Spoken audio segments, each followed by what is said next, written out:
Tidak pernah ada yang menginginkan ini terjadi, bahkan tidak pula membayangkan akan datangnya musibah ini. Virus corona, itulah kata yang sering kita dengar hampir beberapa bulan ini. Dulu saya hanya melihat berita virus corona yang dialami negara lain, tapi kemudian saya melihat berita ini di negara sendiri. Bermula dari 3 orang yang terinfeksi virus corona, kemudian bertambah jadi puluhan, ratusan, ribuan, bahkan puluhan ribu.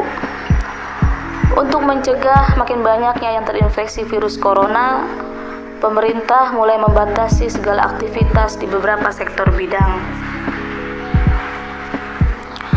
termasuk bidang saya, yaitu pendidikan.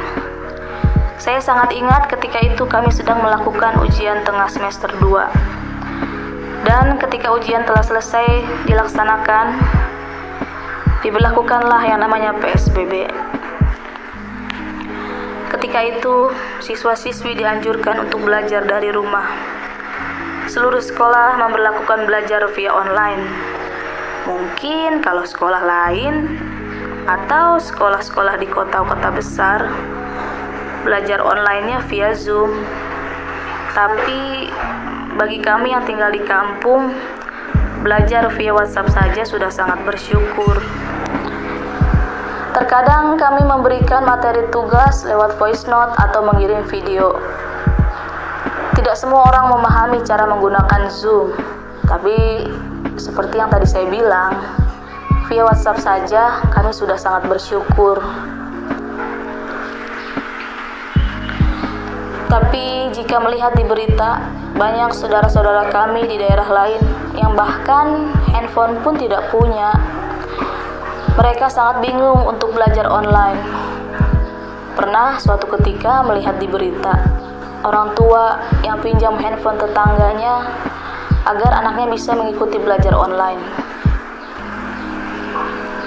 Dan mungkin ada juga yang punya handphone, tapi mereka harus berjuang keras menaiki bukit untuk mendapatkan sinyal. Ada pula yang memiliki handphone, tapi mereka tak sanggup untuk membeli kuota. Beruntung teman-teman kami, rekan kerja sesama guru, berinisiatif untuk datang langsung ke rumah anak didiknya agar bisa mengajarkan mereka. Itu dilakukan bukan tanpa resiko di tengah wabah virus corona yang makin bertambah. Kita semua dianjurkan untuk jaga jarak, menggunakan masker, bahkan jika tidak terlalu penting, sebaiknya kita tidak usah keluar rumah. Tapi teman-teman kami rela melakukan itu agar anak didiknya mendapatkan hak untuk belajar. Tidak ada yang tahu kapan virus ini akan hilang. Tidak pula ada yang tahu kapan anak-anak bisa sekolah kembali seperti biasa, bertemu dengan teman-teman mereka, bertemu dengan guru, bercanda, tertawa di sekolah saat jam istirahat. Anak-anak rindu untuk sekolah. Kami pun, guru, rindu mengajar siswa-siswi kami. Melihat mereka secara langsung, mendengar keluhan mereka, melihat canda tawa mereka.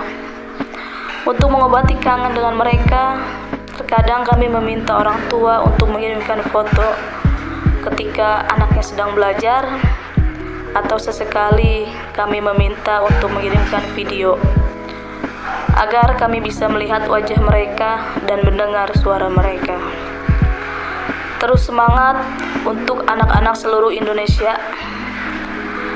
Kita hanya bisa berdoa supaya wabah ini segera tiada.